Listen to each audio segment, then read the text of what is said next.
नमस्कार, जय हिंद। स्वागत है आपका बाड़मेर एस्पिरेशन क्लासेस में। एनडीए नेशनल डिफेंस एकेडमी, जी हाँ, जिसका एग्जाम 2024 का 21 अप्रैल 2024 को होने जा रहा है।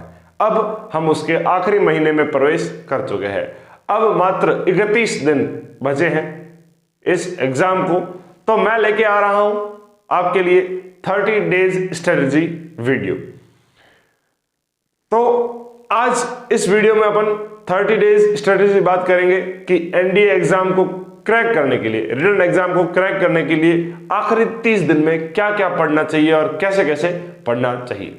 उससे पहले मैं कहना चाहूंगा कि दरिया अब तेरी खैर नहीं, बूंदों ने बगावत कर दी है। कि दरिया अब तेरी खैर नहीं, बूंदों ने बगावत कर दी है। नादान ना समझ बुज़दिल, इनको लहरों ने बगावत कर दी है। रे तलवार तुझे झुकना होगा, गर्दन ने बगावत कर दी है, गर्दन ने बगावत कर दी है। जी हाँ, बिल्कुल, आप परिस्थितियों से बगावत करके आप एकदम तैयार हो जाइए डटकर सामना करने के लिए एग्जाम का, और जल्दी से अपने कंधे पर सितारे सजाइए। तो आइए चलते बात करते हैं कि लास्ट 30 डेज स्ट्रेटजी क्या होनी चाहिए, है ना। आखिरी 30 दिन आप किस तरीके से पढ़कर सफलतापूर्वक एनडीए एग्जाम निकाल सकते हो। पहली बात, आपको पता होनी चाहिए कि आपके स्ट्रॉन्ग टॉपिक्स क्या है, क्योंकि एनडीए जो एग्जाम होता है वो 900 मार्क्स का होता है ना। जो रिटन एग्जाम होता है 2 पेपर में होता है। मैथ्स आती है 300 की, और जो जीएटी होती है वो आपके आती है जनरल एबिलिटी टेस्ट, वो 600 मार्क्स की। आपको यहां पर बोर्ड की तरह 900 में से 900 नहीं लाने हैं। एवरेज कट ऑफ जो जाती थी वो 350 जाती थी। आजकल यानी कि पिछले जो 3 अटेम्प्ट्स है उसमें जो कट ऑफ जा रही है वो अराउंड 300 के प्लस 10 या प्लस 10 तक जा रही है ना। 300 प्लस 10, पिछली बार एक बार 301 गई थी, उससे पहले 307 गई थी, और पिछला जो अटेम्प्ट हुआ था सितंबर, उसकी भी लोग मान के चल रहे हैं कि बहुत कम गई होगी, 300 के अराउंड ही गई होगी। अगर आप स्कोर करते हैं 330 तो ये एक सेफ स्कोर माना जाएगा। इससे आपका एसएसबी कॉल तो आ ही जाएगा, है ना। तो फिलहाल अभी आपकी जो नजरें गड़ी हुई होनी चाहिए वो होनी चाहिए कि रिटन एग्जाम पर, और मैं कहूंगा कि सबसे बेस्ट जो स्कोर है वो है 350। आप 350 को टारगेट करके चले तो आप पक्का इस रिटन एग्जाम को क्वालिफाई करेंगे, और एसएसबी के बाद जो मेरिट बनेगी उसमें भी आपको कोई दिक्कत नहीं आएगी, है ना। तो अपन इस 350 स्कोर को कैसे अचीव करें, इसके लिए अपन को सब कुछ आना जरूरी नहीं है, लेकिन अपन को यह जानना जरूरी है कि अपना एग्जाम क्या क्या पूछता है और किन किन चीजों को अपना ज्यादा पढ़ना चाहिए। आपको अपने स्ट्रॉन्ग टॉपिक सेलेक्ट करने पड़ेंगे। आपको पता होना चाहिए कि आपकी स्ट्रेंथ क्या है ना। वीकनेस पे फोकस करेंगे, उसको इंप्रूव करेंगे, लेकिन उसको अगर ज्यादा इंप्रूव नहीं कर पाओ तो स्ट्रेंथ को अपने बहुत मजबूत करना है कि उसमें तो एक नंबर भी नहीं कटना चाहिए। दूसरी बात, डेली अब 8 आवर्स स्टडी मिनिमम, कम से कम 8 घंटे तो आपको अब रोज देने होंगे। अच्छा, इस 8 घंटे का मैनेजमेंट किस प्रकार से करोगे। आपको रोज आधा घंटा वोकैब पे देना पड़ेगा। आपको वोकैबुलरी बहुत इंपॉर्टेंट है। 50 में से 30 क्वेश्चन जो इंग्लिश के पूछे जाते हैं, 50 क्वेश्चन, उसमें से 30 क्वेश्चन वोकैबुलरी बेस्ड होते हैं। इसीलिए आपको रोज वोकैबुलरी पढ़नी पड़ेगी। वोकैबुलरी के लिए आप English by Neetu ma'am book को भी रेफर कर सकते हो, और आप अपनी पाथफाइंडर बुक से भी वोकैबुलरी पढ़ सकते हो, है ना। ये 2 बुक मैं आपको सजेस्ट करूंगा। इन बुक से आप वोकैब करें, और रोज आधा घंटा तो कम से कम वोकैब को दे, और आधा घंटा इंग्लिश ग्रामर को दे। 1 घंटा आपको इंग्लिश को रोज देना पड़ेगा, तभी जाके आप स्कोर कर पाओगे। देखो, आप जो बात करते हैं अपन कि मैथ्स जो होती है, मैथ्स में लोग स्कोर नहीं कर पाते हैं, इसीलिए तो मैथ्स की जो कट ऑफ होती है वो 300 में से 60 नंबर के आसपास रहती है ना। एक बार, लेकिन जनरली 75 रहती है, लेकिन कभी वो 60 तक भी गिर जाती है, 20% आ जाता है। तो वो क्यों आता है?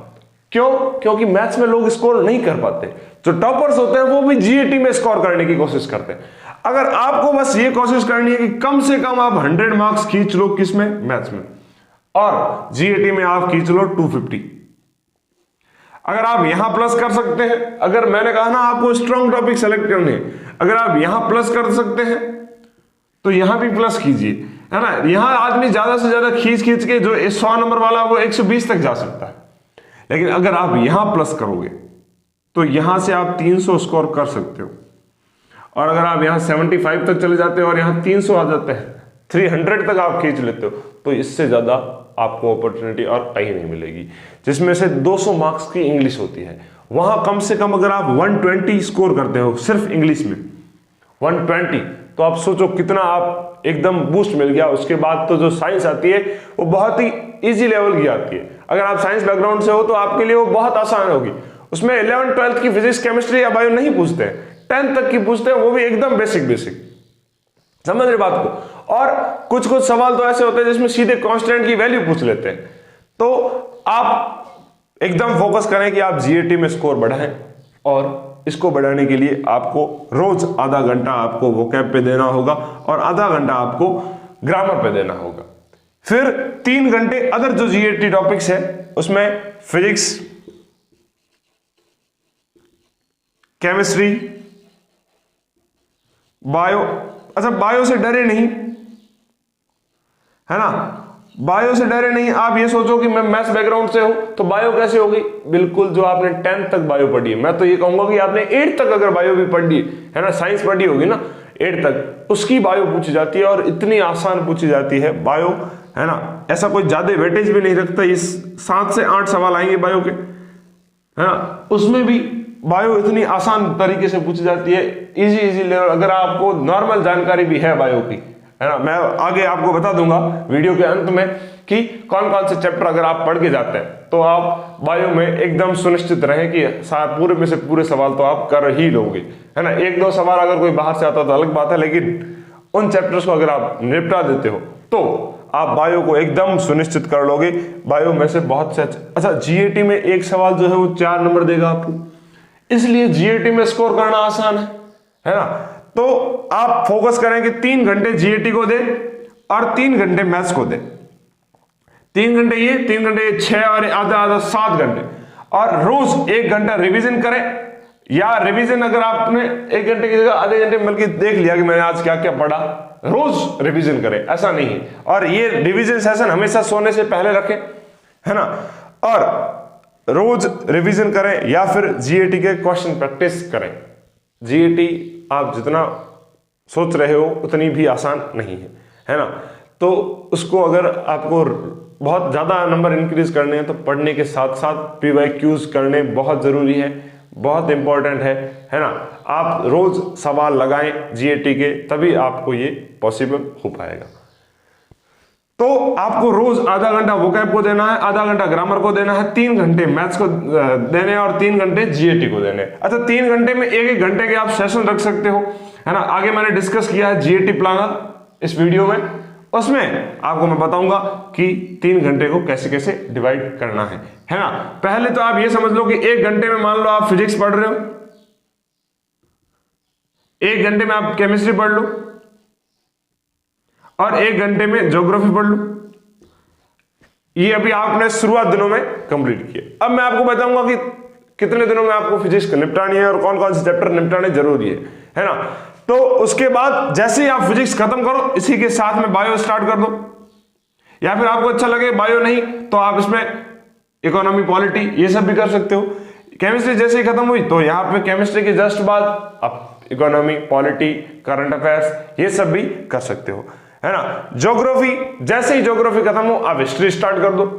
ज्योग्राफी को कितने दिन देने, हिस्ट्री को कितने दिन देने और इनमें क्या क्या टॉपिक्स पढ़ने हैं, ये सब बात अपन वीडियो के आगे करेंगे। तो बिल्कुल भी स्किप ना करें और जुड़े रहें लास्ट तक। अगर आपको इसका स्क्रीनशॉट लेना है तो ले लीजिए, फिर अपन आगे बढ़ते हैं। अब बात करते हैं जीएटी प्लानर पर। ऐसा नहीं है कि मैथ्स प्लानर में बात नहीं की जाएगी, मैथ्स पे तो डिटेल में बात करूंगा, एक मतलब घुस के बात करूंगा आपको। जीएटी प्लानर सुन लो, है ना। 1 घंटा आपको फिजिक्स, जब फिजिक्स को देना है, केमिस्ट्री को देना है, ज्योग्राफी को देना है। इसके जैसे ही फिजिक्स खत्म हुआ आप उसके साथ करंट स्टार्ट कर सकते हो या इकोनॉमिक्स भी स्टार्ट कर सकते हो। केमिस्ट्री खत्म हो तो बायो पॉलिटी ये पढ़ सकते हो। ज्योग्राफी खत्म होती है आपको हिस्ट्री पढ़ने है। रोज 3 घंटे इंग्लिश के अलावा भी जीएटी को देने हैं। इंग्लिश को तो देना ही देना है ना। इंग्लिश को आधा घंटा वोकैब पर, आधा घंटा ग्रामर पर कंपलसरी है थ्रू आउट 31 डेज। आपको पूरा प्रैक्टिस करनी है। वोकैब को पढ़ना पड़ेगा, वोकैब को या सीधे बात है रटना पड़ेगा। बिना रटे जितनी आपकी वोकैबलरी आपके पास मजबूत होगी उतना आपको एसएसबी में भी बेनिफिट होगा और यहां पर तो डेफिनेटली बेनिफिट होगा। तो देखो 3 घंटे तो देने ही देने, इस बारे में अपन बात कर चुके हैं। ये मैं आपको विशेष रूप से बता दिया कि 3 घंटे रोज कैसे देने। जैसे फिजिक्स को 1 घंटे पढ़ लिया, 1 घंटा केमिस्ट्री पढ़ लिया, 1 घंटा ज्योग्राफी पढ़ लिया। अब फिजिक्स को कम से कम 17 दिन देने, ज्यादा से ज्यादा समझ लो 17 दिन तो देने, है ना। 17 दिन में आपको क्या क्या पढ़ना है? रे ऑप्टिक्स, है ना। जो 12th में आपने रे ऑप्टिक्स पढ़ी, इतनी रे में नहीं जाना है आपको, बस 10th लेवल का देखना है। लेंस और मिरर फॉर्मूला, इसको तो ध्यान से देख के ही जाए। बाकी रे ऑप्टिक्स की जो बेसिक चीजें हैं उन पे ध्यान कर दीजिए, जैसे रिफ्लेक्शन और रिफ्रैक्शन, है ना, इन पे ध्यान दीजिए। आईटीआर के ऊपर भी एक आधा सवाल पूछ लिया गया है, तो आप आईटीआर को भी जनरली ध्यान देख के जाएं कि क्या होता है क्या नहीं होता है। रे ऑप्टिक्स, इलेक्ट्रिक करंट, इसको भी आप अच्छे से करके जाए। और मुझे ऐसा लगता है यूपीएससी का एनडीए के लिए जो सबसे फेवरेट टॉपिक है वो है साउंड, है ना। साउंड वेव से कई लगातार सवाल आते हैं। जैसे रे ऑप्टिक्स से तो एक बार 9 सवाल आ गए, है ना। तो यूपीएससी वैसे भी कहते हैं ना लोग कि अनप्रेडिक्टेबल बोर्ड सर्विस कमीशन है, तो वैसे तो अनप्रेडिक्टेबल बहुत है कि एक बार 9 सवाल आ गए, सबने धड़ाधड़ पढ़े, पूरे पढ़ते गए कि सिर्फ रे ऑप्टिक्स ही पढ़ा कि इतने में बहुत फिजिक्स हो जाएगी। 9 सवाल आ रहे हैं, 20 से 25 सवाल आते हैं फिजिक्स के, उसमें से 9 सवाल तो रे ऑप्टिक्स से आ रहे हैं, तो फिर सब लोग वही पढ़ के गए। अगली बार सवाल आया 1।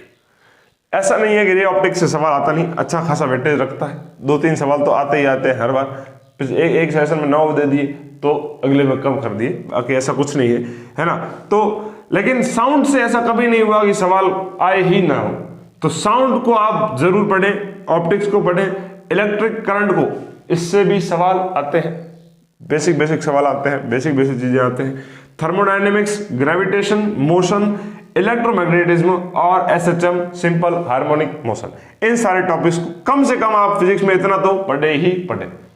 इससे ज्यादा तो फिजिक्स में अगर एक आधा सवाल इधर उधर से हो जाए, लेकिन इसमें अगर 20 से 25 सवाल आते हैं आपके, है ना, तो कम से कम मैं कहूंगा आप 17 से 18 सवाल तो मिनिमम कर ही लोगे, इतना पढ़ के जाओगे तो। अपन को वैसे भी सारे सवाल नहीं करने हैं, जितने करने हैं सही करने हैं, नेगेटिव मार्किंग से बचना है ना। तो तुक्के नहीं मारने हैं, क्योंकि आपको जीएटी में ऐसा ज्यादा होता है कि लगता है यार ये हो सकता है, तब तक नहीं हो सकता, जब तक आप श्योर नहीं हो तब तक आप उस पर टिक नहीं करोगे। ये हो सकता है, ये वाला खेल कब खेलना है, आप ये टारगेट करके चलोगे कम से कम 100 क्वेश्चन आपको जीएटी में अटेंड करने ही करने। अगर आपको इतना टारगेट नहीं बैठ रहा है ना, आपके अराउंड 95 आप श्योर हो, बस एकदम कोई हिला ही नहीं सकता, तो फिर भी आपको रिस्क नहीं लेना है। लेकिन आप सोच रहे हो कि आप 60 सवाल ही करके आ रहे हो, एकदम रिस्क लेते बिल्कुल ही नहीं ले रहे, है ना, आप 80% श्योर हो फिर भी टिक नहीं कर रहे हो, तब ऐसी कंडीशन में फिर आपको जो श्योर वाले नहीं है, थोड़े बहुत डाउटफुल है, लेकिन आपको लग रहा है आपका इंटेंशन बोल रहा है, तब आपको ऐसे जाना चाहिए उसके साथ। लेकिन इस कंडीशन में 100 या 95 के कंडीशन में आपको ऐसे रिस्क बिल्कुल भी नहीं लेने हैं, क्योंकि आप नेगेटिव मार्किंग अफोर्ड बिल्कुल भी नहीं कर पाओगे, है ना। तो नेगेटिव मार्किंग से बचें। केमिस्ट्री के लिए मैं आपको सजेस्ट करूंगा 10 दिनों में केमिस्ट्री को निपटा लें और सिर्फ पीवाईक्यू करें, उसके अलावा कुछ नहीं करें, है ना, उसके अलावा कुछ भी नहीं करें, सिर्फ पीवाईक्यू करें। केमिस्ट्री में सवाल रिपीट होते हैं, ध्यान रहे मेरी बात, अभी नोट कर लो कि केमिस्ट्री में सवाल रिपीट होते हैं। कितनी बार क्लास टॉप पर इसका फॉर्मूला पूछ लिया होगा, ऐसे कई चीजें हैं जो बार बार पूछी गई है। इसीलिए मैं कहूंगा आपको केमिस्ट्री के लिए सिर्फ केमिस्ट्री के लिए बोल रहा हूं कि सिर्फ पीवाईक्यू पढ़ो, उसके अलावा एक शब्द मत पढ़ना। किसी विशेष चैप्टर को आपको पढ़ने की जरूरत नहीं है, किसी 11th या 12th बेसिस चीजों को पढ़ने की जरूरत नहीं है। 10th तक की केमिस्ट्री पूछते हैं, उसमें आप देख लेना, सिर्फ पीवाईक्यू आप अगर पढ़ के जाओ तो भी आप अच्छा खासा स्कोर कर ले दोगे। जैसे कि यहाँ से 12 से 15 सवाल आते हैं केमिस्ट्री में, और अगर आप सिर्फ पीवाईक्यू करके गए तो भी आप 10 सवाल तो आराम से लगा के आओगे, है ना। इसीलिए सिर्फ पीवाईक्यू करें, उससे ज्यादा कुछ नहीं करें। अच्छा, पीवाईक्यू के अलावा आपकी जनरल केमिस्ट्री, जनरल नॉलेज के हिसाब से वो पूछ लेगा और आप सही करके आओगे, इतना मुझे भरोसा है ना। अच्छा, मैं ये जो प्लानर बता रहा हूँ ये उसके अकॉर्डिंग बता रहा हूँ कि आपने सिलेबस अब तक निपटा लिया होगा, अब रिवीजन किस स्पीड से करना है और कैसे कैसे करना है उस हिसाब से बता रहा हूँ। जो लोग ये सोच रहे हो कि सर हमने तो सिलेबस पढ़ा ही नहीं, आपने बहुत अच्छे से पढ़ा है, आपने 11th अच्छे से की है, आपने 12th अच्छे से की है ना। मैथ्स में अगर मैं बात करूंगा तो यहाँ तो जीएटी में तो 10वीं 10th तक का आता है, तो आपको इतना लोड लेने की जरूरत नहीं है। अगर आपके जस्ट अभी बोर्ड खत्म हुए हैं और आप सोच रहे हो कि सर इतना सारा कैसे करेंगे, कोई डर की बात नहीं। अगर आप बोर्ड्स के साथ एनडीए कर रहे हैं तो आपने अगर 12th इतने अच्छे से किए हैं, क्योंकि अभी आपने बोर्ड एग्जाम खत्म हुए हैं, तो बहुत ही जल्दी से आपको रैपिड रिवीजन हो जाएगा। आपको ज्यादा फोकस करने की जरूरत होगी 11th वाले पोर्शन पर, है ना, तो वो भी बात करेंगे। लेकिन फिलहाल अभी आप बात करें केमिस्ट्री की, तो इसमें सिर्फ आपको पीवाईक्यू करने हैं। उसके बाद साइंस की जो ब्रांच रह जाती है वो है बायो। बायो को आपको 7 दिन देने हैं और इन 7 दिनों में आपको cell, tissue, human body, diseases और फ्लावर रिप्रोडक्शन, है ना। ह्यूमन बॉडी में तो ह्यूमन रिप्रोडक्शन भी आ गया। तो अगर आप इतने टॉपिक कर लेते हैं, आपकी बायो एकदम सुनिश्चित हो जाएगी। इसके बाहर बायो पूछी भी नहीं जाती। हालांकि अगर आप सिलेबस देखोगे तो बायो में विस्तृत दिया हुआ होगा, लेकिन सारे सवाल जनरली इन्हीं टॉपिक्स के अराउंड रिवॉल्व करते हैं। तो आपको अगर आप इतने टॉपिक करके जाते हो, आप बायो में अच्छा खासा स्कोर कर लोगे। तो आप जल्दी से इसको अगर नोट डाउन करना है तो कर लो। फिर अपन जो जीके वाला पोर्शन है उस पर बढ़ते हैं कि उसमें क्या क्या पढ़ना चाहिए। ये तो था साइंस वाला पोर्शन, तो जल्दी से फटाफट इसको नोट डाउन कर लो। चलो अब देखते हैं कि नॉन साइंस सब्जेक्ट में क्या क्या पढ़ना है। जो साइंस वालों को सबसे अच्छी लगती है नॉन साइंस सब्जेक्ट में, वो है ज्योग्राफी। तो मैं उसके बारे में बात करना चाहूंगा। और ज्योग्राफी से आजकल सवाल भी ज्यादा आते हैं, और आप यहाँ पे 12 डेज की जगह आप यहाँ पर 18 डेज भी कर सकते हैं, है ना। क्योंकि अगर आपको ज्योग्राफी इंटरेस्टिंग लग रही है तो आप इसको और इंटरेस्टिंग करें, है ना। इतने दिनों में कवर करने की कोशिश करें। देखो, हिस्ट्री को आप 15 दिन लगाएं और पॉलिटी में अगर आप 7 दिन लगा रहे हैं तो बहुत है ना। और अगर मैं यहां पे इकोनॉमी लिख दूं,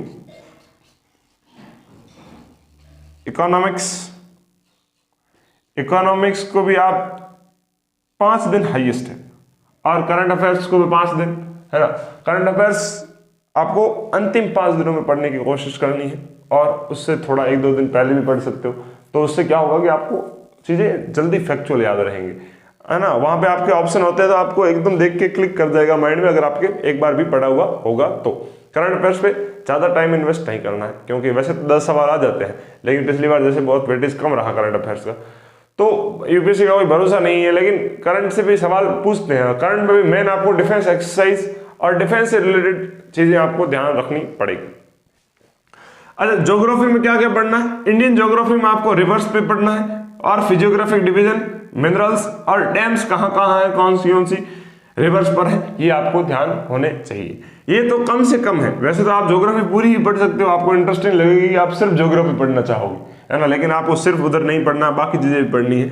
वर्ल्ड ज्योग्राफी आपको बहुत ज्यादा इंटरेस्टिंग लगेगी, क्योंकि साइंस की तरह ही रोचक होती है ना, एकदम बहुत इंटरेस्टिंग होती है। तो solar system, origin of universe, plate movement, है ना, नेचुरल डिजास्टर जैसे अर्थक्वेक, सुनामी, है ना, ये सब जो चीजें होती है इसमें नेचुरल डिजास्टर बोलते हैं। और इसमें कब कौन सी सुनामी आएगी, सुनामी तो वैसे बहुत बड़ी बात कर दी मैंने, है ना। तो अर्थक्वेक, और इसमें भी नोमेनक्लेचर होता है, जैसे केमिस्ट्री में नोमेनक्लेचर होता है तो वैसे इसमें भी नोमेनक्लेचर होता है। साइक्लोन का जो नोमेनक्लेचर होता है वो भी आपको ध्यान रखना होगा, है ना।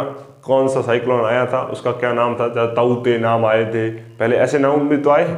तो वो सब क्या है, साइक्लोन्स थे। तो साइक्लोन्स का भी ध्यान रखना पड़ेगा। और कॉन्टिनेंट्स, माउंटेन कौन कौन से कहाँ है, ये भी आपको ध्यान रखने पड़ेंगे। एल नीनो और ला नीनो ये तो जरूर पढ़े। मैं नेचुरल डिजास्टर को सबसे इंपॉर्टेंट टॉपिक बोल रहा हूँ कि इसमें सवाल तो आने ही आने हैं। अर्थक्वेक, सुनामी और साइक्लोन्स पे इस पे सवाल आने ही आने हैं। तो ज्योग्राफी में कम से कम आप इतना पढ़ लें, बाकी आप ज्योग्राफी को बहुत अच्छे से पढ़ सकते हैं। आगे और भी टॉपिक्स बहुत से हैं। हिस्ट्री में आपको वैसे तो बोरिंग नहीं है हिस्ट्री, लेकिन फिर भी अगर आपको लगे कि इतना सब कुछ है कैसे पढ़े हिस्ट्री में, तो हिस्ट्री में आप कम से कम मॉडर्न हिस्ट्री कंप्लीट करके जाएं और गांधी जी को अच्छे से पढ़ के जाएं, है ना। गांधीवाद को भी पढ़ के जाएं और गांधी जी ने क्या क्या चीजें की, कब कब की, सीक्वेंस में क्या क्या किया, वो सब चीजें भी ध्यान रखनी पड़ेगी। पॉलिटी में आप मेकिंग ऑफ कॉन्स्टिट्यूशन और लिस्ट, मतलब स्टेट लिस्ट, कंकरेंट लिस्ट और सेंट्रल लिस्ट, इन तीनों को आप ध्यान, आपको पता होना चाहिए कौन कौन से टॉपिक किस किस लिस्ट में है। उसके अलावा पंचायती राज पे भी आप ध्यान दे सकते हो, है ना, पंचायत राज से रिलेटेड सवाल भी पूछे जाते हैं। और इसमें अगर मैं बात करूं तो फंडामेंटल राइट्स और फंडामेंटल ड्यूटीज ये किस किस आर्टिकल्स में है, तो इन पे भी आप ब्रीफ में नॉलेज रखें, बहुत होगा। पॉलिटी में क्या है कि सवाल अब ना के बराबर आना शुरू हो चुके हैं, या तो आते ही नहीं, आते हैं तो 1 या 2 सवाल आते हैं, ज्यादा से ज्यादा 4 सवाल आते हैं, इससे ज्यादा सवाल नहीं आते हैं। इकोनॉमिक्स में अगर मैं बात करूं, इकोनॉमिक्स में आप सिर्फ 5 ईयर प्लान्स पढ़ के जाएं, और ये तो मैं 5 दिन ज्यादा लिख रहा हूं, अगर आप इसको 1 दिन या 2 दिन में निपटा दे, मैं कह रहा हूं 2 दिनों में निपटा दो, है ना। तो इसमें 5 ईयर जो प्लान्स थे, कौन कौन से 5 ईयर प्लान्स कब कब आए और उसकी क्या क्या विशेषता थी, ये आपको जानकारी होनी चाहिए। और जनरल की ग्लोबलाइजेशन क्या होता है, डेब्ट क्या होता है ना, इंटरेस्ट क्या होता है, ये सब चीजें अगर आपको पता होगी, आप इकोनॉमी अच्छे से करोगे। इकोनॉमी में भी वैसे पॉलिटी की तरह वेटेज बहुत कम कर दिया है, अब तो या तो सवाल आते ही नहीं, आते हैं तो भी 1, 2, 3, इससे ज्यादा सवाल नहीं आएंगे इकोनॉमिक्स में। करंट में 10 सवाल लगभग हर साल आ रहे थे, बस पिछले अटेम्प्ट में नहीं आए, है ना। बस यूपीएससी का मूड ऐसा नहीं है कि उसमें बिल्कुल ही नहीं आए थे। डिफेंस एक्सरसाइज से 2 सवाल आए थे, और एक सवाल जो था वो नॉर्मली पूछ लिया कि एरन फिंच जो है वो किस टीम से रिलेटेड है, क्रिकेट से, तो स्पोर्ट्स मतलब क्रिकेट की किस टीम से रिलेटेड थे, तो ऑस्ट्रेलिया से थे एरन फिंच। तो ऐसे सवाल थे, कोई ज्यादा अच्छे, मतलब जैसे बोलूं कि ज्यादा वेटेज रख लिया करंट ने, इस बार नहीं रखा था सितंबर में, लेकिन करंट रखेगा अच्छा खासा वेटेज, आप कम से कम 10 दिन तो उसको दे दें। और दूसरी बात कि ये सब हिस्ट्री, पॉलिटी, ज्योग्राफी कहाँ से पढ़ें, आपको मैं सजेस्ट करना चाहूंगा पाथफाइंडर अरिहंत की बुक। उससे बाहर कुछ भी नहीं आता, लगभग सारी चीजें आपको वहां, क्योंकि अभी आपके पास वो टाइम नहीं है कि आप बिल्कुल डिटेल्स में पढ़ो। अब आप जो है वो आखिरी पड़ाव पर आ चुके हैं, है ना। अगर आपने ये सब चीजें पहले पढ़ चुके हैं, अब आप रिवीजन मोड में, तो मैं कह रहा हूं आपके लिए सबसे बेस्ट वीडियो ये साबित होगा। आपको फास्ट जो टॉपिक्स बताए गए हैं उनका रिवीजन करना है, और अच्छे से करना है, बहुत अच्छे। जो टॉपिक अगर मैंने बता दिए हैं उसका आप अच्छे से रिवीजन करके चले जाओगे तो आपको कोई नहीं रोक सकता। 350 तो कम बात किए, 400 तक आप स्कोर कर सकते हो। तो अगर आप इसको नोट डाउन करना चाहते हो तो नोट डाउन कर लीजिए। फिर अपन आज चलते हैं अपनी फेवरेट सब्जेक्ट मैथ्स पर, और मैथ्स के प्लानर को डे वाइज डिस्कस करेंगे कि कौन से डे आपको क्या क्या करना है। तो जल्दी से आप इसको नोट डाउन कर लो। तो आओ कैडेट्स, अब अपन बात करते हैं कि मैथ्स पे क्या क्या पढ़ना है और कैसे कैसे पढ़ना है। तो मैथ्स के लिए मैं आपको 31 डेज के लिए लेके आ रहा हूं। 31 डेज कैसे, 20 तारीख आज वीडियो आपके पास आ रहा है, यानी अगर आप कल से शुरू करते हो तो भी अगली 20 तारीख तक 31 दिन होते हैं, और 32वें दिन जो आपका है वो महासंग्राम है, यानी कि एनडीए का एग्जाम है, जो कि 21 अप्रैल को है। क्योंकि मार्च 31 डेज का होता है, तो 21 to 20 वापस जो आप करोगे तो वो 31 डेज हो जाएंगे। डे 1 आपको सेट्स, रिलेशन एंड फंक्शंस की पूरी थ्योरी पढ़नी है, 3 घंटे, है ना। अब आप मैथ्स को रोज 3 घंटे दे रहे हो, उन 3 घंटों के लिए ही मैं ये लेके आ रहा हूं। तो फर्स्ट डे आपको सेट्स, रिलेशन एंड फंक्शन सारी थ्योरी कंप्लीट करनी है। इससे कम से कम 7 से 10 क्वेश्चन आते हैं, हर बार पूछे जाते हैं। तो बहुत ही मेजर टॉपिक्स है सेट्स, रिलेशन और फंक्शन। थ्योरी पूरी कंप्लीट करनी है, पूरा थ्योरेटिकल है। आपको थ्योरी एकदम आराम से 3 घंटे बैठकर थ्योरी तो निपटा ही लेनी है। ऐसा नहीं है कि साथ साथ छोटी मोटी प्रैक्टिस भी साथ साथ करते जाना, लेकिन कम से कम आप ऐसा हो कि एक दिन में आप इन सारे टॉपिक्स को रिवाइज कर लो। अभी मैं ये मान के चल रहा हूं कि आपने ये सब चीजें पढ़ ली हैं। अगर आप प्रॉपर 12th के बाद एनडीए कर रहे हो तब तक आपने सिलेबस कर लिया होगा, और अगर आप 12th के साथ कर रहे हैं तो भी आपने इसमें जो फंक्शंस जो चैप्टर है वो 12th का वो तो कर ही लिया होगा बोर्ड्स के लिए। साथ में जो रिलेशन भी जो 12th वाला पोर्शन है वो भी कर लिया होगा। अब 11th वाला पोर्शन है उसको ही आपको कवर करना है, और 11 12 का मिक्स करके आपको थ्योरी एक दिन में निपटा देनी है। अगले दिन सिर्फ प्रैक्टिस करनी है इसकी, 3 घंटे प्रैक्टिस। हाँ, इतने क्वेश्चन लगाओ, PYQ लगाओ इधर उधर से। अब तो बहुत सी जगह ऐसे ऐप्स आने लगे जहाँ खूब पढ़े प्रैक्टिस क्वेश्चन, है ना। PYQs लगाओ, प्रैक्टिस क्वेश्चन लगाओ, आपके NCERT लगाओ, NCERT एग्जाम्पलर लगाओ। इससे बाहर जो एनडीए है, मतलब यानी कि यूपीएससी, वो नहीं पूछता, है ना। इसमें ऐसा भी नहीं है कि आपको जो 6-6 मार्कर सवाल आते थे ना बोर्ड्स में, वैसे सवाल भी नहीं आएंगे, है ना। बस ऑप्शनल सवाल होंगे, एक सवाल आपको 4 नंबर जरूर देगा, लेकिन 4 नंबर जितना आपको लिखना नहीं है। तो आपको आपके कॉन्सेप्ट मजबूत होने चाहिए, इसीलिए थ्योरी तो आपको अवश्य करके, विशेष करके आपको पढ़ना ही पढ़ना है। अब आओ डे 3 की बात करें तो कॉम्प्लेक्स नंबर। एक ही दिन में आपकी थ्योरी भी हो जाएगी और प्रैक्टिस भी हो जाएगी। इसमें भी थ्योरी पे आप ज्यादा ध्यान देना, क्यों? क्योंकि इसकी थ्योरी से ज्यादा सवाल पूछते हैं, प्रैक्टिस में आप प्रैक्टिस खूब कर सकते। इससे भी 3 से 5 सवाल पूछे जाते हैं। डे 4 की बात करें तो आप सीक्वेंट एंड सीरीज को ले सकते हैं। सीक्वेंट एंड सीरीज की आप खाली प्रैक्टिस करें, थ्योरी तो इसमें है ही नहीं, फॉर्मूलेज हैं 4-5 फॉर्मूलेज, आप उसको याद कर ले फॉर्मूलाज को, तो आप प्रैक्टिस करें, दबा के प्रैक्टिस करें, इससे भी 2 से 5 सवाल पूछते ही पूछते हैं। उसके बाद देखो आप क्वाड्रेटिक इक्वेशन को ले सकते हैं, इसी को एक दिन के अंदर थ्योरी भी करें और उसी दिन प्रैक्टिस भी करें। थ्योरी का मेरा मतलब है कि इसमें बहुत से टिप्स एंड ट्रिक्स होते हैं, है ना। आपको सीधे डायरेक्ट फॉर्मूला होते हैं, डायरेक्ट रिजल्ट होते हैं, वो अगर आप थ्योरी में के रूप में मान के उसको याद कर लें तो आपके लिए बेनिफिट होगा। आपको सवाल आसानी से हो जाएंगे और 4 से 6 दिन लगते हैं, 4 से 6 क्वेश्चन इसमें आते हैं। अगर आपको थ्योरी और प्रैक्टिस, थ्योरी आप पे ज्यादा ध्यान ले, आप याद करने पे ज्यादा ध्यान दे लो, तो फिर प्रैक्टिस के लिए आप अगले दिन भी रिमेनिंग जो चीजें बची हैं, ऐसा नहीं है कि आप उस दिन बिल्कुल भी नहीं करें, लेकिन फिर भी आपको लगे कमी लगे तो प्रैक्टिस एक दिन और ले लें। और इसी के साथ अगर आप क्वाड्रेटिक की रिमेनिंग प्रैक्टिस ले रहे हैं तो छोटे टॉपिक जैसे बाइनरी नंबर जो है वो छोटा टॉपिक है, और बाइनरी नंबर ना आप 11th का है ना 12th का है, तो उसको आप देख लें एक बार, बाइनरी नंबर को भी पढ़ लें। और लॉगरिथम है ना, लॉगरिथमिक डिफरेंशिएशन नहीं है यहाँ पे, लॉग का जो फंक्शन है लॉग पे भी सवाल आते हैं। बाइनरी पे एक सवाल तो आता ही आता है, और एक से 2 सवाल जो होते हैं वो लॉग पे आते हैं। हर बार आता है बाइनरी पे वैसे तो, लेकिन पिछले से पिछला अटेम्प्ट यानी कि जो अप्रैल अटेम्प्ट 2023 का था उसमें नहीं आया था, लेकिन 27 में भी एक सितंबर अटेम्प्ट में भी एक सवाल आया था। और हर साल लगभग 1 से 2 सवाल बाइनरी पे आते ही आते हैं, लॉग पे भी 1 से 2 सवाल हर बार आते हैं। उसके बाद में अगर बात करूं मैट्रिक्स एंड डिटरमिनेंट्स, बहुत बड़ा पोर्शन है, मेजर पोर्शन है, इसमें 10 से 12 सवाल आते हैं मैट्रिक्स और डिटरमिनेंट दोनों को मिलाकर, है ना। तो इसमें थ्योरी आप जितनी याद कर सको उतनी थ्योरी आपको पढ़नी है। जो डायरेक्ट रिजल्ट्स हैं, कब असिमेट्रिक मैट्रिक्स, कब सिमेट्रिक मैट्रिक्स, जितने कॉन्सेप्ट आप मजबूत कर सको उतना मजबूत करना है। और मैं तो कहूंगा इसको आप बहुत अच्छे से करें तो भी आप अच्छे से स्कोर करोगे, क्योंकि बहुत ज्यादा वेटेज रखता है, 10 से 12 का मतलब बहुत ज्यादा सवाल होते हैं, है ना। तो मैट्रिक्स एंड डिटरमिनेंट्स को कवर करें और एक दिन में पूरी थ्योरी निपटाएं, अगले दिन में प्रैक्टिस करें, खूब प्रैक्टिस करें, दबा के प्रैक्टिस करें, है ना। और इसको बहुत अच्छे से करें, इसको एक मेजर जोन मान के चलें। अगर आपकी ये वीकनेस है तो भी आप इसमें थ्योरेटिकल पोर्शन ध्यान रखें। मैथ्स में आपको सारा सिलेबस पढ़ना है ना। एक बार अगर आप पढ़ चुके हैं तो फटाफट रिवीजन करना है, फिर आखिरी के कुछ दिनों में अपने स्ट्रॉन्ग टॉपिक्स को और मजबूत करना है। लेकिन आपको बेसिक नॉलेज तो ऐसा नहीं है कि आपको चैप्टर छोड़ के जा रहे हो, क्योंकि अगर मान लो वहां से इजी सवाल आ गए तो, है ना, एनडी जो है वो सारे सवाल टफ नहीं रखता है ना। 120 सवाल आते हैं जिसमें से 100 क्वेश्चन डुएबल होते हैं, आराम से कर सकते हो। अगर आप में टाइम मैनेजमेंट है, अगर आपको सारे टॉपिक्स की बेसिक नॉलेज है तो आप 100 क्वेश्चन आराम से कर सकते हो। और मैं ये टारगेट करके चल रहा हूं कि आप कम से कम 80 क्वेश्चन करके ही आए, और कोई ज्यादा ही ज्यादा है, मजबूर है तो वो 60 क्वेश्चन करें।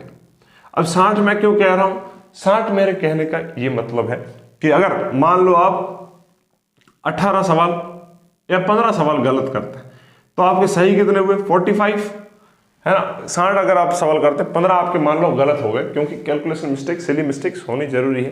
बाकी एक्यूरेसी आप रखें कि बिल्कुल ही गलत ना हो, फिर भी टाइम बाउंड प्रैक्टिस करें। और लेकिन मान लो अभी रस्ट केस मान के चल रहा हूं कि आप मान लो कि 60 क्वेश्चन आप अटेंड करते हो, उसमें से 15 सवाल आप गलत कर बैठते हो, तो क्या होगा, आपके 45 सही होंगे। लेकिन ये जो 15 है ये आपके -5 कर देंगे, यानी कि 40 सवाल ही सही हो पाएंगे, और 40 सवाल के आपको मिलेंगे 100 मार्क्स। फिर भी वही अपना टारगेट तो यही था, 100 मार्क्स अपन को कम से कम खींचने हैं मैथ्स में। और अगर आप जीएटी स्ट्रॉन्ग कर सकते हो फिर आपके लिए ये बेस्ट स्कोर है। लेकिन अगर आप जीएटी में थोड़े से भी ढीले पड़ रहे हो कि आपको लगता है कि मैं वहां से 250 नहीं 200 या 175 ही कर पाता हूं, तो फिर यहाँ पे नंबर आपको इंक्रीज करने पड़ेंगे, सीधी सी बात है। तो तब आपको 80 और 100 क्वेश्चन टारगेट करके चलना पड़ेगा, अन्यथा आप 60 क्वेश्चन में भी आप इजीली निकाल सकते हो। डे 9 ट्रिग्नोमेट्री पूरी। ऑल का मतलब क्या है? ऑल का मतलब यह है कि इसमें ट्रिग्नोमेट्रिक आइडेंटिटीज जो 10th लेवल की है, जो 11th लेवल की है वो भी, ITF इनवर्स ट्रिग्नोमेट्रिक फंक्शन जो कि 12th में आता है वो, और हाइट एंड डिस्टेंस ये भी जो 10th का टॉपिक है। वैसे एप्लीकेशन ऑफ ट्रिग्नोमेट्रिक आइडेंटिटीज ये 10th में चैप्टर होता है, वो वाला जो हाइट एंड डिस्टेंस है वो करें। ट्रिग्नोमेट्रिक आइडेंटिटीज और ट्राइंगल्स पे जो भी सवाल होते हैं वो भी ट्रिग्नोमेट्री के अंदर है। और कुल मिलाकर यहाँ से 12 से 15 सवाल, तो ये भी बहुत बड़ा जोन है, एक ट्रिग्नोमेट्री वाला अपने आप में बहुत बड़ा जोन है। तो पूरे दिन थ्योरी पढ़े, उसकी सारे कॉन्सेप्ट पढ़े, फॉर्मूलाज याद करें। फॉर्मूलाज याद करने का सिंपल बेसिक तरीका, लिखें फॉर्मूलाज को और आप जहां बैठते हैं वहां पे सामने चिपका दें। उससे क्या होगा, आपकी रोज रोज नजर पड़ेगी तो आपको ऑटोमेटिक आपके सबकॉन्शियस माइंड में वो फॉर्मूलाज रहेंगे, है ना। तो उसकी दबा के प्रैक्टिस करें और अगले दिन 10वें दिन उसकी दबा के प्रैक्टिस करें। तो ये था आपका फर्स्ट 10 डे प्लानर, है ना। 10 दिनों में अपन ने कितने चैप्टर उड़ा लिए? Sets, relation, functions, complex number, sequence and series, quadratic equation, matrix and determinant, binary, logarithmic, हाँ, ट्रिग्नोमेट्री के सारे चैप्टर अपन ने एक साथ खत्म कर लिए। तो फर्स्ट 10 दिनों में इतना अगर आप फास्ट करोगे तो आपके पास, जितना आप फास्ट करोगे उतना आपको वापस मौका मिलेगा अपने स्ट्रॉन्ग टॉपिक को। अगर आपने यहाँ पे बिल्कुल भी ढील बरती तो आपको अब सिलेक्शन होने, मैं ये कहूँगा आपका सिलेक्शन पॉसिबल ही नहीं, है ना। क्योंकि अब आप इतने करीब आ चुके हैं लक्ष्य के, और अब आके आप ढीला पढ़ते हो कि 8 घंटे नहीं पढ़ेंगे सर, 2 घंटे 3 घंटे, उससे सिलेक्शन नहीं होने वाला। तो बिल्कुल भी आलस ना करें। आलस की डिफेंस में वैसे भी कोई जगह नहीं है। अगर आप मान लो कैसे भी करके इस रिटर्न में पास हो जाते हो, अगर आप आलसी हो तो आप SSB बिल्कुल क्लियर नहीं कर पाओगे। तो फिलहाल आपको अगर 10 डे प्लान, अब ऐसा नहीं है कि मैंने जैसे लिखा है वैसे ही, आपको जो टॉपिक्स अच्छे लगे उसको पहले ले सकते हो, बाद में ले सकते हो, आपकी इच्छा है। लेकिन कुल मिला के ये जो है डेज वो आपको इतने ही देने हैं, ये इस सफिशिएंट है, इतने डेज सफिशिएंट है ना। ये मैक्सिमम मैं बोल रहा हूँ आपको प्रैक्टिस करने के लिए, रिवीजन करने के लिए, है ना। तो फटाफट आप इसको नोट डाउन कर लीजिए, फिर अपन आगे डेज के प्लानर की बात करते हैं। चलो भाई, अब डिस्कस करते हैं कि 10 दिनों की बात तो हो गई, अगले 10 दिनों में क्या करेंगे, है ना। तो डे 11 आप limits, continuity, differentiability and differentiation, है ना, और उसके के साथ AOD भी, है ना। इसका मतलब क्या हुआ, पूरा डिफरेंशियल कैलकुलस जितना भी था, कैलकुलस में डिफरेंशिएशन का जितना भी पोर्शन था, है ना, कैलकुलस में जितना भी डिफरेंशिएशन का पोर्शन था वो भी, उसकी थ्योरी आपको एक ही दिन में निपटानी है। और इससे 12 से 15 सवाल आते हैं, इन सारे टॉपिक्स को मिलाकर 12 से 15 सवाल आते हैं। अगले दिन पूरे दिन दबा के प्रैक्टिस करो इतने सारे टॉपिक्स की, और आपको इंटरेस्टिंग टॉपिक भी होगा, क्योंकि ये जो पोर्शन है ये बोर्ड्स में भी ज्यादा वेटेज रखता है। तो आपकी अभी प्रैक्टिस हो रखी होगी, कॉन्सेप्ट हो रखे होंगे, इसीलिए मैं बोल रहा हूं कि आप इसको एक ही दिन में इन सारे टॉपिक्स को रिवाइज कर लें, इनकी थ्योरीज पढ़ लें, है ना। बहुत बेसिक चीजें आपको, ऐसे फैक्चुअल चीजें, कुछ जो NCERT के सवाल होंगे वो तो आपको जबान पे रटे हुए होने चाहिए, इतना प्रैक्टिस हो जाए, इतनी आप उसकी थ्योरी पढ़ लें और प्रैक्टिस करें। उसके अलावा डे 13 पे आप integration, AOI, application of integrals और डिफरेंशियल इक्वेशन। अच्छा, इंटीग्रेशन में इंडेफिनेट और डेफिनेट इंटीग्रल दोनों, है ना, एप्लीकेशन ऑफ इंटीग्रल्स, फिर डिफरेंशियल इक्वेशन, इन सब की थ्योरी एक ही दिन में निपटाएं। और यहां से भी 12 से 15 सवाल आते हैं, और अगले दिन डे 14 को आप प्रैक्टिस करें दबा के इन सारे टॉपिक्स की। फिर कैलकुलस के जोन को अगर आप 4 दिन में निपटा देते हो, और 4 दिन का मान लो 4.5 दिन भी लग जाता है, तो कोई इश्यू की बात नहीं है। आप अगले दिन आधा दिन जो है, यानी कि आपका 1.5 घंटा वैसे दे सकते हो। और अगर आप ये ठान के चलो कि 8 घंटे नहीं, मैं टॉपिक्स निर्धारित करूंगा, अगर मैं ये टॉपिक में 6 घंटे में कर लेता हूँ इतने दिन, तो मैं जल्दी सो जाऊंगा या फिर जल्दी फ्री हो जाऊंगा। और अगर नहीं होता है तो भले 24 घंटे लग जाए, लेकिन मैं इतना काम करके ही सोऊंगा। तो कम से कम डेली दिन के 100 क्वेश्चन तो आपको करने ही करने हैं। मैथ्स की बात कर रहा हूँ, अगर आप 3 घंटे मैथ्स को दे रहे हैं, जिस दिन प्रैक्टिस का टाइम है उस दिन तो 100 क्वेश्चन कम से कम करने हैं, समझ रहे हो। 100 क्वेश्चन तो कम से कम करने हैं, 3 घंटों में 100 क्वेश्चन तो करने ही करने हैं। फिर मैं बात करूं, वैसे भी तो आप वहां पे जाके 2.5 घंटे में 120 क्वेश्चन करोगे, तो मैं 3 घंटे में 100 क्वेश्चन करने की बात कर रहा हूं। डे 15 2D की थ्योरी आप निपटाए। अच्छा, मैं 2D में मैंने सिर्फ 2D को नहीं रखा, यानी कि जो 2 डायमेंशनल चीजें होती हैं, कोऑर्डिनेट्स वगैरह, इनके अलावा भी 2D में मैं और क्या रख रहा हूँ, सर्कल्स भी रख रहा हूँ और कॉनिक सेक्शन भी। ये सारा किस में आता है, मैं अभी इसको कंक्लूड करके चल रहा हूँ, 2D का जोन मान के चल रहा हूँ, है ना। तो इसमें आप देखोगे इन सारे टॉपिक्स, कॉनिक सेक्शन, सर्कल्स और जो कोऑर्डिनेट्स होते हैं 2D में, उन सबको मिलाकर 10 से 13 सवाल पूछे जाते हैं। फिर अगले दिन इसकी प्रैक्टिस करें। अगर फिर भी कमी पेशी रही, क्योंकि इस बहुत बड़ा जोन है, इसमें प्रैक्टिस की ज्यादा जरूरत होती है, तो रिमेनिंग प्रैक्टिस अगले दिन यानी कि डे 17 पे करें। उसी के साथ रिमेनिंग प्रैक्टिस के साथ वेक्टर्स की थ्योरी आपको बहुत अच्छे से पढ़नी पड़ेगी, और 3D की भी थ्योरी आप पढ़ लें। अगर वेक्टर की थ्योरी आती है तो 3D की ऑलमोस्ट थ्योरी आपको आ गई समझो, है ना। इसमें वेक्टर से और 3D को मिलाकर 7 से 10 सवाल पूछे जाते हैं, जिससे 4 से 5 सवाल तो अकेला ये वेक्टर रखता है ना। फिर 4 से 5 रखता है तो ये समझो 3 से 4 सवाल ये भी रखता है।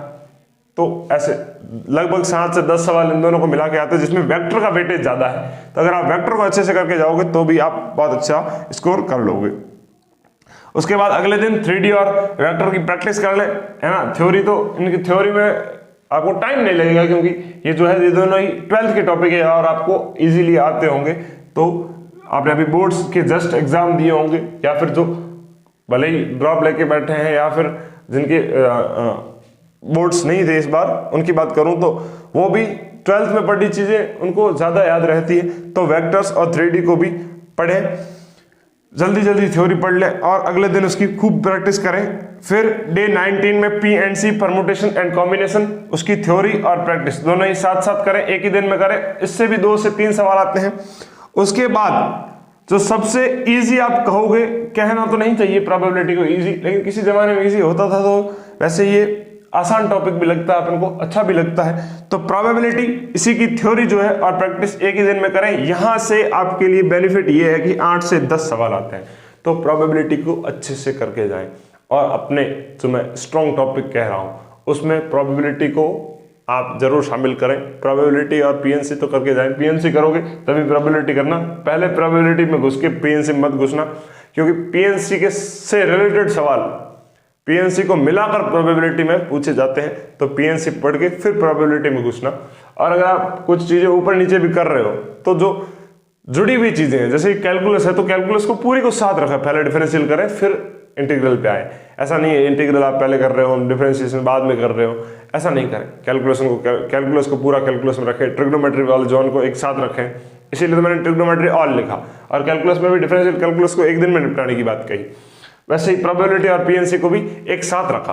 तो आप ध्यान दे सकते हैं कि इन 10 दिनों में अपन ने ये करें। अब अपने पास जो मेजर टॉपिक बचा है, वो एक ही चैप्टर बचा है, वो है स्टैटिक्स। उसके अलावा छोटे टॉपिक्स जो बचे हैं वो है बाइनोमियल थ्योरम, इनइक्वालिटीज और LPP, ये चैप्टर बचे हैं। उसके अलावा अपन ने मेजर जो थे वो 20 दिनों के अंदर निपटा दिए। और अभी भी अपने पास मैंने आपको स्टार्टिंग में बोला था कि अगर आप 20 तारीख से ही इसको शुरू कर देते हैं, है ना, फॉलो करना, तो आपके पास 31 दिन है। अगर आपको ये 20 तारीख को वीडियो मिल रहा है, तो आप 21 तारीख से ही डे 1 को मान के चले, तो आपके पास 31 दिन है। उन 31 दिनों में अगर आप इसके अकॉर्डिंग चले, तो आपको सिलेक्शन को कोई नहीं रोक सकता। ये आप लिखवा के लीजिए, आप स्टाम्प पेपर्स पे लिखवा लीजिए। तो जल्दी से आप इसको नोट डाउन कर लीजिए। फिर अपन आखिरी पड़ाव पर चलते हैं, आखिरी अंतिम 10 दिनों की पर चर्चा करते हैं। तो कैडेट्स, अब अपन आखिरी पड़ाव पर बढ़ते हैं और अपन बात करते हैं कि डे 21 को आप स्टैटिक्स निपटाएं, इनइक्वालिटीज, LPP, बाइनोमियल, इन सब की थ्योरी करें। अगर आपको ज्यादा लग रहे हैं तो अगले दिन इंक्लूड कर सकते हैं, और एक आध दिन इधर बाइनोमियल और इनइक्वालिटी और LPP को आप छोड़ भी सकते हैं, क्योंकि यहाँ से सवाल आते भी हैं तो बहुत ईजी आते हैं, आप कर लोगे, है ना। नॉर्मल आपको बेसिक जानकारी होगी तो, और बाकी आते भी नहीं है, 1 से 2 सवाल आते हैं। बाइनोमियल में भी 1 से 2 सवाल आते हैं, ज्यादा सवाल नहीं आते हैं। लेकिन स्टैटिक्स बहुत मेजर पोर्शन है, यहाँ से 6 से 8 सवाल आते हैं। इसकी थ्योरी आप निपटाएं, अगले दिन करें प्रैक्टिस, ठीक है। तो इतने में अपना यहाँ से 22 दिनों में अपना पूरा सिलेबस एक बार के लिए रिवाइज हो जाएगा। एक बार के लिए अगर आप रिवाइज नहीं, अभी बात कर रहे हैं कि आपने जल्दी जल्दी फास्ट किया है, क्योंकि आपने बोर्ड्स दिए थे, स्पेशल एनडीए को नहीं दिया था, तो भी आप एक बार गो थ्रू हो जाएंगी, आपको सारे टॉपिक्स की नॉलेज हो जाएगी, बेसिक नॉलेज हो जाएगी, आप एक बार सारे टॉपिक्स 22 दिनों के अंदर पढ़ लोगे। अब आपके पास बचे हुए हैं 9 दिन, है ना। 9 दिनों में आपको क्या करना है, आपको मॉक टेस्ट देने हैं। जैसे ही आपके 22 दिन हो, प्रैक्टिस खत्म हो जाए, आप एक बार चिल लें, सांस भरें और पहले मॉक टेस्ट की तरफ बढ़े। मॉक टेस्ट सिर्फ मैथ्स का नहीं, जीएटी का भी साथ में देना, इसी दिन स्टार्ट करना। मॉक टेस्ट दें, है ना। इस दिन आपको पढ़ने का टाइम कम मिलेगा, क्यों? क्योंकि मॉक टेस्ट दोगे तो 2.5 घंटे 5 घंटे वैसे लग जाएंगे, बीच में आप ब्रेक भी लोगे और फिर उसी दिन आप इसी का एनालिसिस भी करें। उसके बाद भी अगर आपके पास कुछ टाइम बचता है तो उसमें आप करंट पढ़ने की कोशिश करें, हाँ। मॉक दें और उसी दिन एनालिसिस करें, उसको अगले दिन पे छोड़े नहीं। आप फिर उसमें आपको क्या पता चलेगा कि आप कहां स्कोर कर रहे हो और कहां स्कोर नहीं कर पा रहे हो। तो फिर क्या करें, जहां स्कोर कर रहे हो वहां और इंप्रूव करना है, तो स्ट्रॉन्ग टॉपिक को पकड़ना है। अब स्ट्रॉन्ग टॉपिक का मतलब ये नहीं है कि एलपीपी को आप ले लोगे, मैं तो इसमें बहुत धुरंधर हूं, तो आप ऐसा स्ट्रॉन्ग टॉपिक क्या काम का जो वेटेज ही नहीं रखता। स्ट्रॉन्ग टॉपिक का मेरा सेंस ये था कि आप किस जोन में ज्यादा कंफर्टेबल है, मैट्रिक्स, डिटरमिनेंट, ट्रिग्नोमेट्री, है ना, इनमें से जोन सेलेक्ट करें और उस जोन पर पढ़ा करें। 2D हुआ, 3D हुआ, है ना, ये वाला जो पोर्शन है, कैलकुलस वाला पोर्शन है, स्टैटिक्स, प्रोबेबिलिटी, ये जो पोर्शन, प्रोबेबिलिटी तो आपका स्ट्रॉन्ग जोन होना ही चाहिए, है ना। प्रोबेबिलिटी और मैट्रिक्स, डिटरमिनेंट, इनसे सवाल आपको करने ही करने हैं। अगले दिन 25वें दिन आप फिर से एक मॉक दें। 24वें दिन दबा की प्रैक्टिस करें, जो भी आपको स्ट्रॉन्ग टॉपिक आपने सेलेक्ट किया है उसकी 3 घंटे प्रॉपर प्रैक्टिस करें, है ना। 3 घंटे है ना आपके पास, मैथ्स के लिए आप 3 घंटे रोज दे रहे हो, तो 3 घंटे दबा की प्रैक्टिस करें, प्लस पीवाईक्यू करें ही करें। इसमें पीवाईक्यू करें और भी क्वेश्चन जो आपको अच्छे लगते हैं, जो मतलब सजेस्ट किए हुए हैं। पाथफाइंडर अगर आप ले आ रहे हो तो पाथफाइंडर से करें, नहीं तो आप जो RS अग्रवाल की जो बुक आती है एनडीए के लिए, उसमें भी मैथ्स के अच्छे सवाल होते हैं, है ना। तो अगर वो भी आप कर सकते हो, स्ट्रॉन्ग टॉपिक्स के सवाल करें। फिर 26वें दिन फिर से स्ट्रॉन्ग, इसमें 25 में आप मॉक दो, इसका एनालिसिस करो। फिर 26वें दिन फिर स्ट्रॉन्ग टॉपिक की प्रैक्टिस करो, दबा के 3 घंटे पीवाईक्यू करो, है ना, RS अग्रवाल करो, या फिर कहीं से भी आप जो अच्छी एजुकेशन इंस्टीट्यूट है, एजुकेशन है, मतलब जैसे मैं नाम तो नहीं लूंगा, लेकिन एडुटेक है, उनके भी आप, वो भी काफी क्वेश्चन देते हैं प्रैक्टिस के लिए, वहां से ले लें। बाकी आजकल सब कुछ फ्री में भी बहुत कुछ पड़ा है ना। मैं अगर बात करूं तो आप टेक्स्ट बुक नाम का जो ऐप आता है, उस पर आप मतलब नॉमिनल फीस में अगर आप सब्सक्रिप्शन लेते हैं तो भी आपको प्रैक्टिस के लिए हजारों क्वेश्चन मिल जाएंगे, मॉक मिल जाएंगे। मॉक टेस्ट देने के लिए आप या तो किसी एडुटेक के, जिनको जो बहुत अच्छे एडुटेक हैं, उनके ऐप्स में जाके बहुत अच्छी क्वालिटी में आप टेस्ट दे सकते हो, तो वहां टेस्ट दे दे। या अगर आपके आसपास कोई ऑफलाइन सेंटर है किसी भी कोचिंग का, तो वहां पे आप जाके ऑफलाइन टेस्ट सीरीज जरूर ज्वाइन करें, टेस्ट देना जरूरी है ना। तो और फिर या फिर आप घर बैठ के आजकल ऑनलाइन भी दे सकते हो। तो 27वें दिन फिर से मॉक टेस्ट दे, थर्ड मॉक टेस्ट, कम से कम 5 मॉक टेस्ट देने हैं। 28वें दिन आप स्ट्रॉन्ग टॉपिक की प्रैक्टिस करें। 29th डे आप फिर से एक चौथा मॉक दें और 30th डे आप फिर से 5वां मॉक दें। तो 5 मॉक आप दे दोगे, है ना। अगर आप 5 मॉक की बात करोगे तो भी इसमें भी 600 क्वेश्चन हुए। मान लो इन 600 क्वेश्चन में आपने मॉक दिया, उसमें से कम 30 क्वेश्चन रिपीट थे, उसके अलावा भी तो 570 क्वेश्चन बने। कम से कम आप इनके ऊपर एनालिसिस करने के बाद इन पे तो कमांड कर पाओगे, समझ रहे हो बात को। तो ये तो मैं खाली मैथ्स की बात कर रहा हूं, लेकिन इसी के साथ आप जीएटी भी करोगे तो जीएटी में 150 क्वेश्चन होते हैं, 150 × 5, तो आप कहोगे सर तो 15 पता लगा 60 फिर से 600 क्वेश्चन, ये कैसे हो सकता है? मैंने यहाँ कुछ मिस्टेक की है। 5.60 15 15 पता लगा 8.75 होता है डफोड़, है ना। Sorry for the calculation mistake. लेकिन 750 क्वेश्चन आप यहाँ से हो जाएंगे। अब 750 क्वेश्चन, इसमें आप समझ रहे हो 500 क्वेश्चन आप इंग्लिश के कर रहे हो। रोज आप इंग्लिश के 500 क्वेश्चन, मतलब 100 क्वेश्चन कर रहे हो, सॉरी 50 क्वेश्चन आते हैं इंग्लिश के। तो अगर आप मैं बात करूं तो 250 क्वेश्चन आप इंग्लिश के लगा लोगे। इससे आपकी वोकैब 250 में से कितने सवाल आपके वोकैब के हो जाएंगे, इसमें बहुत स्ट्रांग होगी। तो मॉक टेस्ट देना जरूरी है। मॉक टेस्ट दे तो आप ये कोशिश करें कि जो एनडीए का टाइमिंग होता है उसी के अकॉर्डिंग, जो एग्जाम का टाइमिंग है उसी के अकॉर्डिंग बेटर, क्योंकि आप जब ये सब करोगे तो आप अपने जोन में होंगे, है ना। जब आप प्रैक्टिस कर रहे होंगे तब आप, किसी को दिन में पढ़ना अच्छा लग रहा होगा तो वो दिन में पढ़ेगा, किसी को रात में पढ़ना अच्छा लगता है तो वो रात में पढ़ेगा। लेकिन मॉक टेस्ट आप प्रैक्टिस करेंगे उसी टाइम पे दे, ताकि आपको एग्जाम के दिन आप एक्टिव रहें, नींद नहीं आए। तो जो मॉक टेस्ट आप जो दे रहे हो उसकी टाइमिंग वही टाइमिंग रखें जो एनडीए एग्जाम की ओरिजिनल टाइमिंग होती है। फिर जो 31st डे है यानी कि 20 अप्रैल है, उस दिन आप सारी जो थ्योरी है वो आप एक बार पढ़ लें, सारे चैप्टर्स की थ्योरी एक बार गो थ्रू हो जाए उसके, है ना, एक बार माइंड में रख लें और रेस्ट करें, जल्दी सो जाएं रात को, है ना। ज़्यादा लोड नहीं ले कि कल एग्जाम में हाइपर नहीं होना, है ना। उसके बाद डेट 32 जो होगा वो आपका 21 अप्रैल है और उसी दिन आपका महासंग्राम यानी कि एग्जाम होगा एनडीए का। और अभी से मैं आपको wish you very all the best for the exam, और आप बिल्कुल फोड़ के आए। अगर आप इसको नोट डाउन करना चाहते हैं तो जल्दी से नोट डाउन कर लीजिए, तो एकदम आप अच्छे से एग्जाम को निपटा के आए और फिर आके कमेंट सेक्शन में बताएं कि आपको ये जो स्ट्रेटजी थी वो पसंद आई कि नहीं आई, आपके लिए कारगर हुई कि नहीं हुई। अभी भी आपको कुछ डाउट है या कोई प्लानिंग में इश्यू आ रहे हैं या फिर कोई भी आपको समस्या आ रही है तो उसके लिए आपके लिए कमेंट बॉक्स खुला है। बाकी आप टेलीग्राम चैनल ज्वाइन कर सकते हैं, है ना। जल्दी अगर उम्मीद रही, साथ रहा आपका, तो एनडीए के लिए भी बहुत से अच्छी चीज़ें हम जरूर लाएंगे इस चैनल पर। फिलहाल आर्मी जीडी के लिए प्रहार सीरीज चल रही है, और अगर आपके कोई छोटे भाई बहन 10th में हैं तो उनके लिए भी पराक्रम सीरीज आने वाली है, और 9th में है तो उनके लिए भी लहर सीरीज आने वाली है। और अगर कोई जवान नवोदय विद्यालय की तैयारी कर रहा है तो उनके जो मैथमेटिक्स पोर्शन आता है उसके लिए भी एक सीरीज आने वाली है। तो बिल्कुल आप जुड़े रहें हमारे साथ। अगर आपको वीडियो अच्छा लगा हो तो इसको लाइक और शेयर जरूर करें अपने एनडीए के और भी दोस्तों को। शेयरिंग इज केयरिंग, है ना। और वैसे भी आप डिफेंस में बड़ी होते हैं सब कुछ लोग, तो अपने मित्रों को जरूर भेजें, ताकि ऐसा नहीं है कि सिर्फ आप ज्ञान बांटने से बढ़ता है, और किसी और का भला होगा तो आपका भी भला होगा। तो दोनों आप दोस्त मिलके, मान लो आप एग्जाम क्लियर करते हो फिर मिलके एसएसबी देने जाओगे तो कितना अच्छा होगा, सुहाना सफर निकलेगा। तो वही ठीक है, मिलते हैं आपसे अगले वीडियो में। तब तक के लिए जय हिंद, जय भारत, राधे राधे।